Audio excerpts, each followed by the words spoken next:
today's video, we're going to be doing a swirl flap delete and a crank race breather filter. Let's go.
Right, so at this point our POV camera decided to break, so instead from this point we're just going to be using the standard camera and just updating you guys on key points throughout this. So as you seen earlier, our crankcase breather has already been changed, so taking that part was a waste of time. So, but if you are changing yours, that is a procedure how to do it. Just take away these screws and it's just this thing that sits there, a couple of bolts and it pops off. But yeah, let's get on with removing the rest of the inlet manifold. Just a quick note at this point. I'm using an oversized socket for this, it's just I don't have the exact size, but it does seem to be working. Just very gently and lightly place around there and just unscrew. So after you've taken off all these 11mm bolts all from along the top and from in these little valleys here, there's just a couple of connectors. So there's this connector there, and then there's another connector just on the back, and there's one more bolt just in the side that holds this dipstick onto the manifold.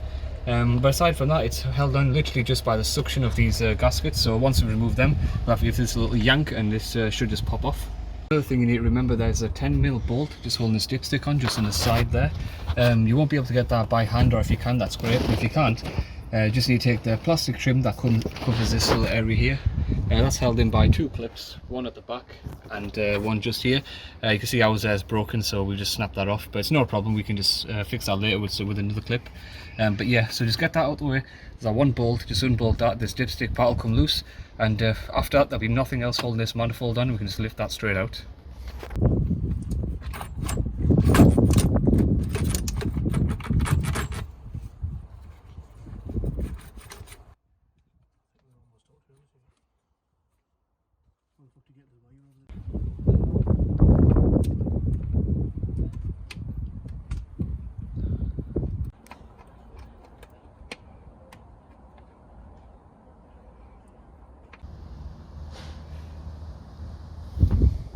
So after what feels like an eternity and about 50,000 screws later, here we are, the thing's finally out.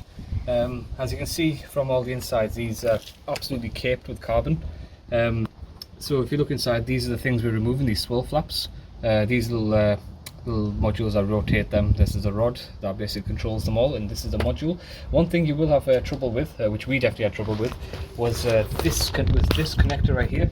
It's right at the back, so it does take a bit of maneuvering to actually get it out. It's just one of those pinch and pull. But once you get a flathead screwdriver, you can just like sort of pry that out. But we won't really be necessarily using this, so we will be plugging it back in, just not particularly using that. So what we are doing here, we're going to be taking off these swirl flaps. They're just held on 2 screws each. Just take them out, the whole thing just pop out, and we're going to be replacing it with one of these, which is the swirl flap blank. That'll just go over that, and that'll just basically block this hole off and allow the air to go straight through. What commonly happens is these flaps themselves, these little things here, these come loose and they fall into the engine and cause all sorts of mayhem in your engine, which is obviously what you don't want. This will basically just stop that happening. But before we do all that, we're going to put this in a container full of solvent. Going to clean out the entire manifold, that way when we put it back on, everything's nice and clean. One thing though, how dirty this manifold is. The EGR is surprisingly clean. If you look in there, that has definitely been cleaned out recently, but we're just going to be giving everything another secondary clean just in case, and just make everything shiny new again. After that, we're going to be leaving the EGR vacuum hose disconnected. We're going to block it off. That way it'll stop more carbon just entering the manifold and just making all this happen again. Right, so we found it easier just to take this screw off here. It was blocked by the swirl flap actuator sensor, so we've just took that off. Now that you can get to this bolt a lot easier. Once all them bolts off, these things literally just pop straight out. Now that all these are removed, remember just to take this little sensor out as well. This goes on this side of the manifold. You don't need to take it out, but we took it out just in case, because we are going to soak this. We just don't want to get wet and damaged. So all we're using here is an oven and barbecue and fireplace glass cleaner. It's basically clean glass, it clean metal, it clean anything. It's basically made for stains, but it gets all the dirt and grime off there. It's called Zazouche, made by Zanto, and it's only cheap. We each bought it from Pound Stretcher. It's £1.79 and it's a 600ml bottle.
handy, it's all done now. We've put everything back together now, so all the engine covers, all the hose pipes, tightened everything down, so yeah, it's really good to go now. We've given the engine cover a little clean up, we've wiped up little bits and bobs under the engine bay, so it all looks clean, all looks shiny, and we'll give it first start up and everything should be fine.